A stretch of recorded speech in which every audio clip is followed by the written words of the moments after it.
Que el día de hoy vamos a hablar acerca de las finanzas internacionales. Eh, Como primera instancia podemos encontrar las generalidades en este libro pues que nos habla acerca de las finanzas. Su primer capítulo nos va a hablar sobre las generalidades, todo lo que tiene que ver con las finanzas, explicarnos un poco más acerca de qué es y pues básicamente sería eso. Entonces el primer tema del cual vamos a hablar es el entorno financiero. En el entorno financiero vamos a encontrar qué son las finanzas. Encontramos que las finanzas son la entrada y salida de dinero en lo público, en lo privado, naciente de este flujo de dinero, nacen los otros estudios de las finanzas, la toma de decisiones, la optimización, construcción del análisis de los indicadores, y pues también existen diferentes campos en las finanzas corporativas, las finanzas para el sector de los servicios financieros, finanzas públicas y finanzas para el mercado de capitales, también las finanzas internacionales, que es un tema que hablaremos próximamente. El propósito de esta es poder optimizar la toma de decisiones a lo largo y corto plazo. Sin embargo, pues su mayor objetivo es poder obtener mejores y más ganancias en todos los procesos de las finanzas. Como nuestro segundo tema, vamos a encontrar las finanzas internacionales. Las finanzas internacionales abarcan el estudio del flujo del efectivo entre los países y son parte de la macroeconomía internacional. Combinan las finanzas corporativas y la economía internacional. Estas contienen el constante movimiento de dinero por todo el mundo, inversiones, intercambio de divisas, índices bursátiles en las diferentes casas de bolsas alrededor del mundo, como la de Nueva York, Chicago. Las balanzas de pagos, pues los pagos entre países. Dentro de las finanzas internacionales encontramos la economía internacional, en la cual podemos resaltar el sistema monetario internacional, y las finanzas corporativas internacionales, en las cuales podemos resaltar los mercados financieros. Dentro de estas finanzas internacionales encontramos 5 aspectos, los cuales componen las finanzas internacionales: tipo de cambio y divisas, sistema financiero internacional, principio de paridad y poder de compra, derivados financieros y los mercados bursátiles, en donde también podemos encontrar los diferentes riesgos: el riesgo político, riesgo monetario, riesgo económico, riesgo financiero, riesgo comercial, riesgo de balance. Básicamente en las finanzas internacionales el riesgo va a ser un factor que siempre va a estar presente, por lo cual pues se tiene que tener muy en cuenta.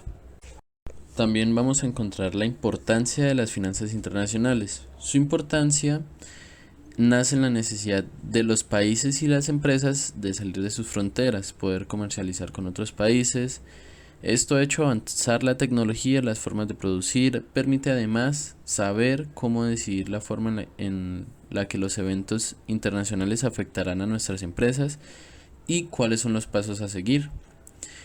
Vamos a encontrar también un factor fundamental para las finanzas internacionales, que fue la globalización. La globalización se inició después de la Segunda Guerra Mundial, pero se aceleró en la época de los 80 y 90. La globalización en las finanzas internacionales es el fundamento.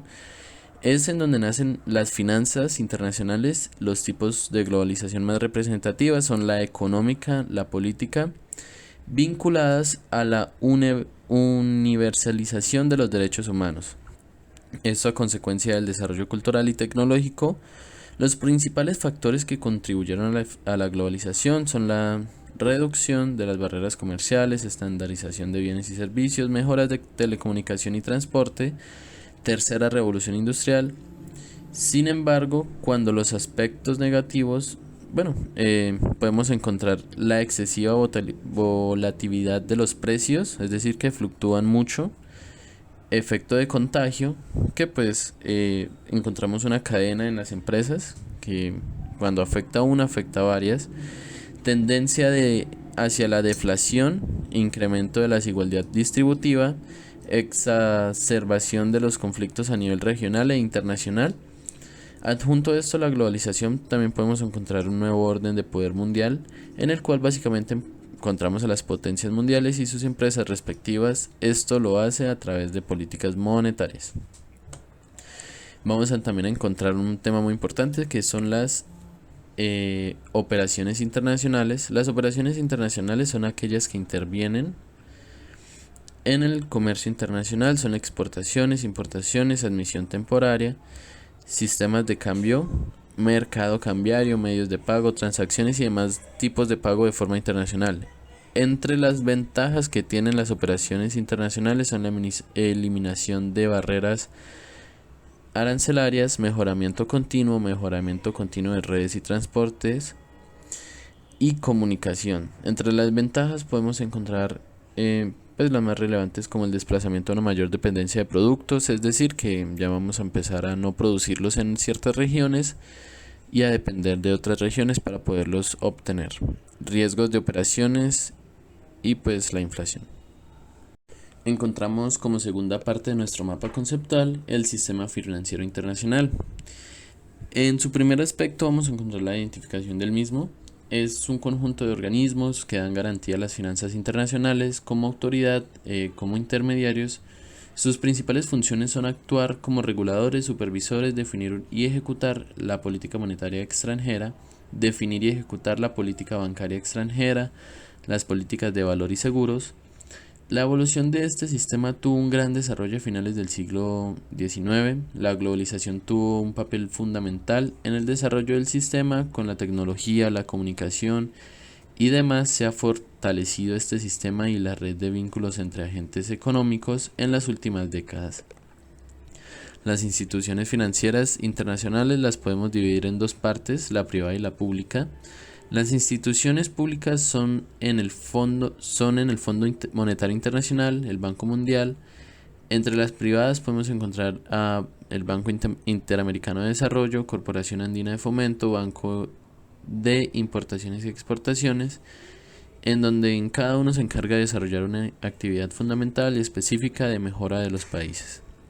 Entonces, como primer aspecto encontramos el Fondo Monetario Internacional. Este Fondo Monetario Internacional fue creado en 1944 con el convenio de Bretton Woods como respuesta a la crisis financiera después de la Segunda Guerra Mundial.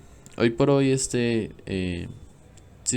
Fondo Monetario Internacional es un órgano intergubernamental de 188 miembros. Los principales objetivos del Fondo Monetario son fomentar la cooperación internacional, facilitar la expansión del comercio internacional, fundamentar la estabilidad cambiaria, establecer un sistema multilateral de pagos y poner a disposición de los países miembros con dificultades en balances de pagos. Sin embargo, cuenta con sus funciones principales, que básicamente son los mismos objetivos.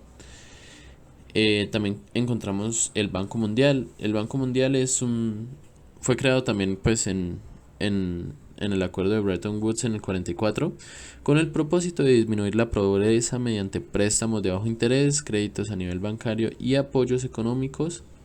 El Banco Mundial hace parte del sistema financiero junto al Fondo Monetario Internacional. Es una institución que otorga préstamos y entrega conocimiento a la población del mundo para poder reducir la pobreza. El Banco Mundial tiene 5 instituciones afiliadas, entre ellas están el Banco Internacional de Reconstrucción y Fomento, Asociación Internacional de Fomento, la Corporación Financiera Internacional, Organismo Multilateral de Garantía de Inversiones, Centro Internacional de Arreglo y Diferencias relativas a inversiones. Como objetivo tiene invertir en las personas a través de servicios básicos de salud y educación, concentrarse en el desarrollo social, reforzar la capacidad de los gobiernos y proteger el medio ambiente, prestar apoyo al sector privado, promover reformas orientadas a la creación. Y encontramos también el Banco Internacional de Reconstrucción y Fomento. Esta institución es una de las que contribuye y agrupa el Banco Mundial, que concede préstamos a los países más pobres. Esta institución contribuye a la reconstrucción de los territorios de Estados miembros, facilitando una inversión de capital para fines productivos, promover la inversión extranjera privada y el crecimiento equilibrado de comercio internacional, así como el mantenimiento del equilibrio en la balanza de pagos, alentado a la inversión internacional para el desarrollo de los recursos productivos de sus miembros. También podemos encontrar a la Corporación Financiera Internacional. CFI por sus siglas, promueve el desarrollo de los países a través del sector privado. Los socios invierte en capital por medio de empresas privadas, otorgan préstamos a largos plazos y pues se encarga de dar garantías a los prestamistas, que pues en este caso serían los inversores de las empresas privadas. También encontramos la Asociación Internacional de Fomento. Esta Asociación Internacional de Fomento pues es una institución que desempeña un papel muy importante, apoya la construcción de servicios básicos en los países menos desarrollados, tales como la construcción de vivienda, agua potable, saneamiento y el empleo. También encontramos el Banco Interamericano de Desarrollo, el BID. Es una organización financiera que financia proyectos viables de desarrollo económico, social e institucional y promueve la integración comercial de Latinoamérica y el Caribe. Su objetivo fundamental es reducir la pobreza en Latinoamérica y el Caribe, fomentar crecimiento sostenible y duradero. Es una institución de desarrollo regional más grande a nivel mundial. En la actualidad es un banco regional. Encontramos también la estabilidad financiera internacional. La estabilidad financiera internacional ha mejorado notablemente en los últimos años, lo cual ha brindado un apoyo adicional a la economía y ha propiciado una marca de recuperación en los activos de riesgo. Estas condiciones favorables obedecen al efecto combinado de los compromisos más profundos en materia políticas, la renovación del estímulo monetario y el continuo apoyo a la liquidez. Con el propósito de ayudar a los países que puedan tener dificultades para hacer frente a pagos internacionales como consecuencia de una crisis financiera, los países desarrollados crearán mediante aportaciones el Fondo Monetario Internacional. También podemos encontrar la expansión de los mercados financieros internacionales. Hoy en día contamos con una creciente integración de los diversos mercados financieros domésticos en un solo mercado financiero internacional. Este proceso conlleva unos efectos muy positivos para las empresas y accionistas de todo el mundo. La globalización del mercado financiero permite a los inversores de cualquier país no restringirse a las posibilidades de los mercados de territorio nacional.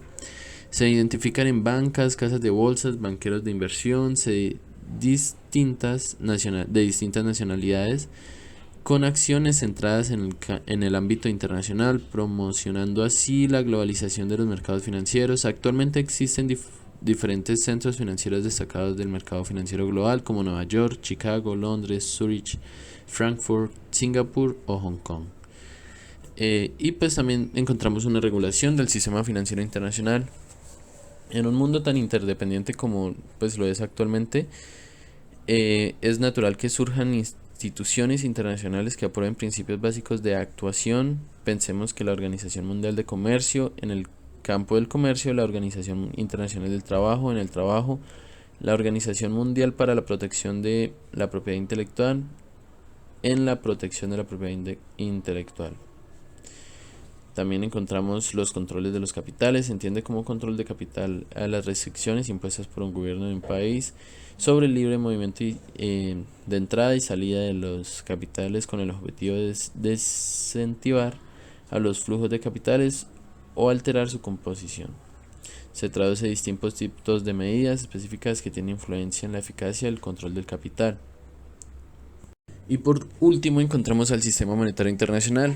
Este tiene un marco, el cual pues nos dice que el Sistema Monetario Internacional, de economía internacional, soluciona problemas de liquidez que trajo el aumento del costo del oro debido a que su extracción se tornó costosa. Fue la estrategia utilizada por los estados para favorecer el intercambio de sus relaciones económico-financieras. Sus funciones son tener liquidez, gestionar y generar confianza. El sistema monetario internacional se fundamenta en una estructura que, además de reunir el carácter de internacional, es susceptible a los acuerdos o imposiciones o menos multilaterales. Es por eso que todos los países han tenido pues un incipiente con esta institución, e incluso en la antigüedad se concibió la idea de una moneda única o mundial. Esta necesidad se deriva de que las transacciones internacionales, tales como el comercio, transferencias o inversiones, se realizan con diferentes monedas nacionales, ligadas por lo tanto a la realidad económica de cada país, a la confianza que ello genera en los demás, cuyas medidas son los precios relativos o tipos de cambio de cada moneda. En este periodo el comercio entre las naciones fue relativamente libre y los movimientos internacionales de capital no encontraban restricciones. Londres era el centro indiscutible del comercio y las finanzas internacionales. Se decía que el oro era el monarca anónimo y la libra esterlina detrás del trono. La Primera Guerra Mundial interrumpió en el funcionamiento relativo eficaz del patrón del oro, y fue así con la mayoría de los países abandonaron dicho patrón, utilizaron la emisión del papel moneda para financiar sus actividades bélicas. Esta emisión y la reducción de la capacidad productiva de los principales países trajeron los brotes inflacionarios y la introducción a la economía de guerra en las potencias centrales. Así es como nace el sistema monetario internacional. Encontramos también la política monetaria. En el papel de la política monetaria hace referencia a la necesidad de mantener el volumen de la liquidez adecuado en la economía, que permita financiar las actividades económicas en general. La cantidad de dinero el cual circula en la economía debe ser suficiente para poder permitir a los agentes económicos adquirir la cantidad de producto